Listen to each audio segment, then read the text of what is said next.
So, Shumila. Hi, Katie. Hi, Shumila. Thank I'm you so for your happy to see you. email. Would you read it? Yes. Hi, Katie. I cannot thank you enough for sharing your wisdom from loving what is with me, a 40-year-old mom who finally removed the painful thoughts haunting me my whole life, going as far back as 30 years. My question is, how do I forgive myself? Using your method, inquiry, 4 questions, and turnaround, I have detached myself from so many negative thoughts and forgiven people for any wrongdoing. But when I judge myself with the truth, like I want to forgive myself for my mistakes, I want to not be so hard on myself, or I wish I could love everyone in my life effortlessly, or I wish I had more self-confidence, and the list goes on and on. How do I find this peace in myself? I just don't know. Please share your heart about this. I am stuck. So you say, I want to forgive myself for my mistakes. Yes. So let's look at that one. So when I hear that, if I have the thought, I want to forgive myself for my mistakes, so I go back to a situation where I made this horrible mistake. Maybe I hurt someone. Yes. And maybe they cut me out of their life. Right. And there's nothing I can do to make it right. Maybe they're not speaking to me. Right. And so I go back to that moment in time where I made the mistake, where I did what I did and said what I said. And then I begin to fill in a Judge Your Neighbor worksheet. I find one situation where I was hard on myself, or recall a situation where I was not effortlessly loving someone. Because you say, I wish I could love everyone in my life effortlessly. So I find a moment in time where I wasn't loving someone, or I was trying to, and so much effort, and I couldn't. And then you say, I wish I had more self-confidence. I'd go to a situation in time where I had no confidence. I was so uncomfortable. I didn't want to be there. It was horrible. So I go to that situation. But whatever situation I find, then that's my Judge Your Neighbor worksheet. I locate one mistake. I find one situation, let's say where I was hard on myself, or I recall a situation where I was not effortlessly loving, etc. And I begin to fill in the worksheet. So what comes to your mind? Because I was watching you, and you're so beautifully transparent in just witnessing your lovely face, but I have no idea what was going on. What situation came to your mind? Well, some people that I've hurt are no longer alive. Yeah. So that wouldn't stop me, and it didn't stop me. So I go back to that situation, and as I recall it, there they are, alive in my head.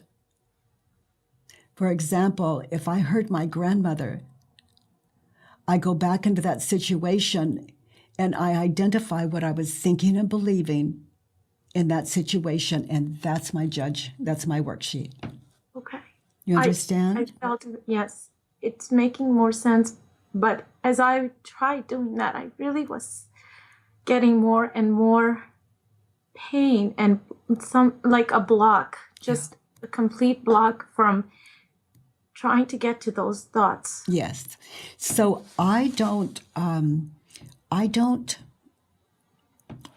the reason I don't have difficulty is, let's say, with my grandmother, I can't think of one with her. Oh, I know. It's like with my aunt years ago, and she's dead. I was just a little girl, and it was her wedding day. And my mother, her sister, and all of us were in the room as she was getting ready, and I thought she just looked beautiful. And I heard one of the ladies say that her breasts were too small. Oh. And I was just a little girl. And everyone was saying how beautiful she looked, how beautiful. And my aunt was in the mirror, just so beautiful to my mind. And she said, what do you think, Katie? And I said, well, I think your breasts are too small. I thought I was helping. I had no... She was stunned, and that's what this little girl gave her for her wedding day. I see. I understand. Yes. Horrendous. Yes, I can relate. So that's my Judge Your Neighbor worksheet. I am devastated. Yeah. Because I hurt my aunt. Right. And then on statement 2, I want my aunt to forgive me. Okay. I want to take back those words. Do you know, I was thinking of my aunt as you mentioned your aunt. It was my aunt who I hurt. You know, I love how that works because I've never shared that with anyone because it's never come to me until the two of us are sitting together. Yes. Yeah. Wow. Yeah. Thank you. Always in the right time and the right place, huh? Yeah. Because she died of breast cancer, and I was young, just like you described, maybe 10 or 11. Yeah. And the words that came from my mouth made her so sad that I never forgot that look on her face. Yeah. And in all these years, it has just been painful every time. Because I hurt her, because I did not tell her that I love her, and I was so sorry. I just didn't know how to undo that. You did not tell her you loved her. Is it true? No. No, it's not at that moment, but no, it's not true. So take that in.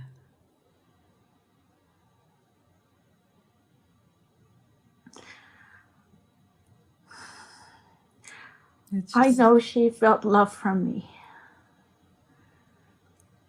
I just, I think I couldn't forgive myself for that. So rather than go into self-discussion, just notice and then just move to the next question. There are only 4. Notice how you react. What happened in that situation when you said what you said. Right. Notice how you react when you believe the thought, I never told her I loved her. Right.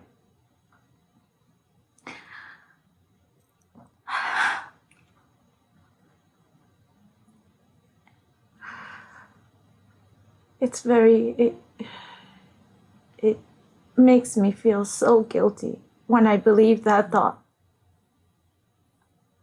And I think it undermines everything else that we shared that was good. Yes. The ego loves that. It's how it stays identified and how it holds that grip. Yeah. It's fighting for its survival. Now notice in that situation, that same situation, who would you be without the thought, I never told her I love her?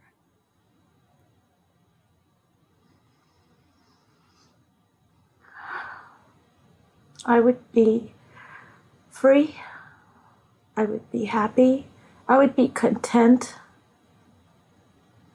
And I would feel at peace. You know, I'm in that room as that little girl looking at my aunt in that lovely round large mirror sitting in front of it. And I see her just horrified and hurt. Yeah. And who would I be without the thought? I'm looking in the mirror and I'm not so sure. I'm looking at her in the mirror and I'm not so sure she's so horrified and hurt. Okay. Because I believed at the time that's what I saw. But that fourth question, who would I be without the thought? It gives me time to really get real. I was so horrified, I was blinded. Right. And it could be the same. I don't want to change it. I just want to see what was really there. I was so shocked at the response from, I think it was someone from behind me as I'm sitting in that fourth question, as opposed to her. So this is getting really interesting. I am meditating on that moment in time. I've got to know. Right. And it couldn't be any worse than what I've believed in all these years. It's very clear. What you're saying makes much more sense than any of those thoughts that came in my mind when everything was negative. And there was guilt. Yeah. We see what we believe. And we no longer believe it. We see. We see. Right. Wow. That's a release. It really is a huge burden. And we're just partially working one concept. So a whole worksheet will change the way you see everyone and everything, including the way you see yourself. It will change everything, all the days of your life, just one worksheet. Please explain how I can turn around this statement. How do I forgive I never myself? told her that I loved her. What is the opposite? I did. I told her that I love her. So give me an example of where you clearly, through word or action, clearly let her know you loved her. I surprised her with flowers one time when she was in the hospital getting her chemotherapy. I bought her a sweater she really wanted but couldn't buy on her own, so. Wow.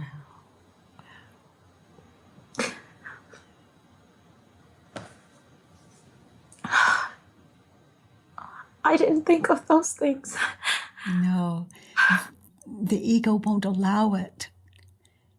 To hold its identity, it has to hold on to those illusions that are absolutely real to us, that would keep us hooked to our deathbed and guilty. Wow. The only way out, I know, is to question and listen to those answers from within as they show us a whole different world that we have no access to when we're believing this one narrow little thought. Yeah. And so your job is to continue to experience that turnaround in all the ways you did tell her you loved her, with a smile, with a phone call, to be aware and open to that. I almost didn't think I had those memories anymore of the good things. Yeah, the ego loves that too. It's got to try every trick in the book to keep that identity of I'm the unloving niece. I will forgive myself. So in the case with my aunt, I'm looking at it and it's almost as though there's nothing to forgive. Oh. But I've got to continue to just sit there and see if this little 4-year-old girl really was that devastating, my remark. You were just a child. I was just a child. Right. That's I could have been younger of... than 4, but it was. Yeah. Yeah, that's how strongly it stays. And I have to really look, did she I'm just really looking at it. I've got to make sure that there wasn't just a lot of laughter in the room and celebration of, Right. I've got to be there now and get this straight. And those questions deliver me. They give me everything. And the ego would say, don't go there. It's going to Yes. be worse. Very strongly. But that's Very okay. I'm going to go there because it couldn't be worse. I feel defeated when it happens that way, where my ego feels that it is in control of me, and I'm intimidated. So I didn't tell my aunt. I never told my aunt I loved her. Turn it around to yourself. I never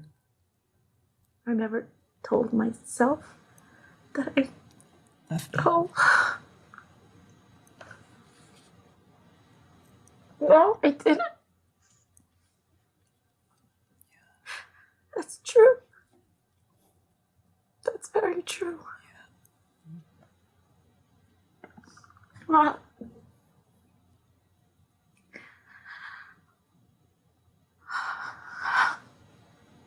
That's very true.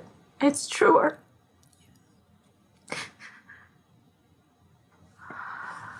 So let that be your job. Tell you love you, buy some flowers and give them to you, bring them home. Just like you did your aunt. Yeah, Katie, that's so true. I never did that. All the ways you want to love your aunt, put that on you. Give that to you.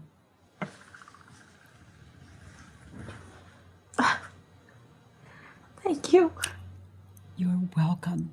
And I suggest that you do an entire worksheet with one of these amazing certified facilitators on thework.com and get this beautiful work done, honey, inside of you and set yourself free. Thank you. Thank you for our time together. Yes. Bye-bye. Bye-bye.